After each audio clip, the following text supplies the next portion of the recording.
अस्सलाम वालेकुम एवरीवन। आज मैं आपको मिलवाती हूँ डॉक्टर अनीका से। Doctor Anika, she is a dentist and she has been in this profession for the past 7 years. She has been working in the Munaf dental practice, जो कि लाहौर में भी लोकेटेड है और इसकी इस्लामाबाद में भी ब्रांचेस है। तो आज हम मिलते हैं डॉक्टर अनीका से। अस्सलाम वालेकुम डॉक्टर। वालेकुम अस्सलाम, क्या हाल है आपका? अल्लाह का शुक्र, आप कैसे हैं? मैं भी बिल्कुल ठीक।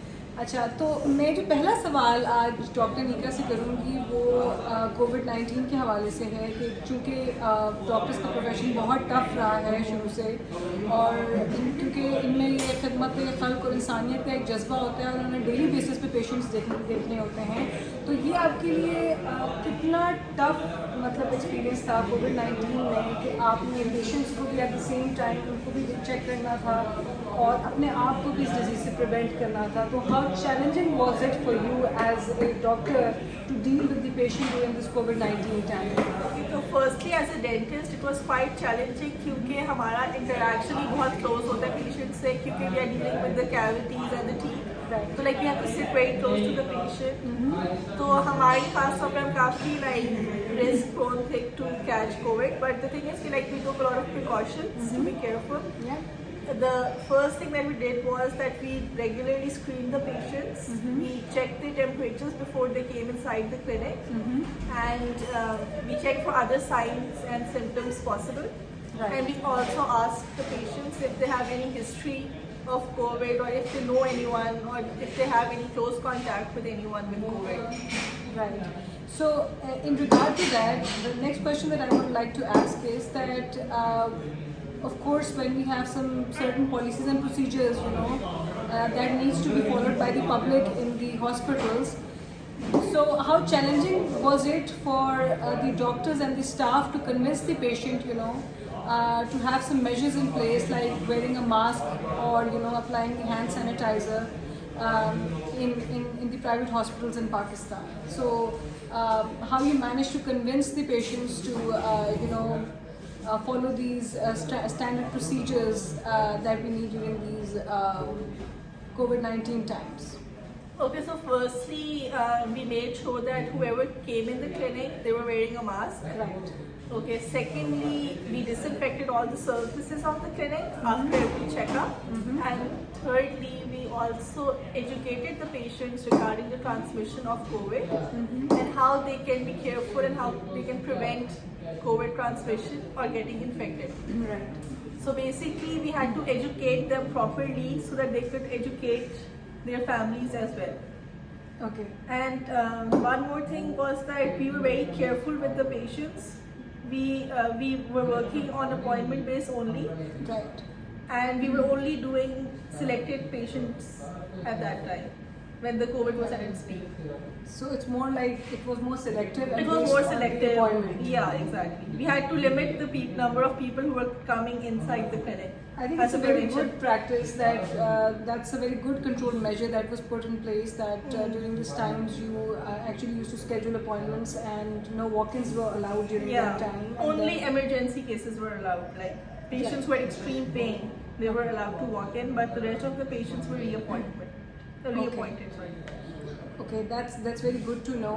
Okay, Anika, another question that I would like to ask is that when these control measures were in place, how effective were the hospitals in controlling this disease? Do you think that the number of patients affected by COVID-19 has increased in Pakistan, or it has reduced because of the control measure in place? What do you think about this? I think we have had a good control on the number of patients so far. Right. I think besides the hospitals, the government has been very strict. They have imposed lockdowns and they have limited the transmission of COVID to a good extent. Yeah. That's a wonderful thing to know that they have limited the number of people affected by the COVID, because I think the control measures were in place. Yeah. And one thing that I've noticed about the Pakistani people and all of the places, that they have these measures in place and they make it mandatory by not allowing anyone, to go into the cafes or to go into the hospitals without a mask or without using a hand sanitizer. And I think it has been a very good measure, for controlling the rapidly growing disease, because it was becoming so rapid. that if the control measures or the wearing mask and applying hand sanitizer wasn't in place, I think many casualties might have happened because of the disease. So, Anika, what do you think that in the future should these measures will still be the same, or do you think that in the coming 2022 we will get rid of this mandatory requirement and we will be able to control this COVID-19?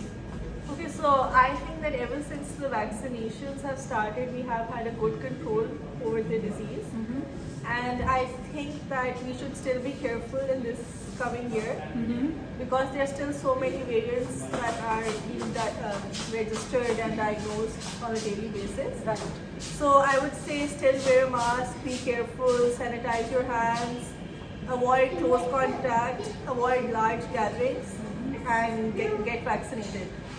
I think it's a very good message, very useful message for the audience. Thank you so much, Anika, for your lovely You're time welcome. and for your message regarding the COVID-19. I think we all need this during this time. A constant reminder of wearing a mask and keeping yourself sanitized And vaccinated. and vaccinated is so important that it will help to protect ourselves, our families, and once we can ensure our own well-being, we can only ensure the well-being of others. So thank you so much, Anika. You're welcome. Thank It was you a so pleasure. much. It was a pleasure. It was a pleasure. Thank you. Meeting you today. Same here. Thank you. Take care and bye. Love is.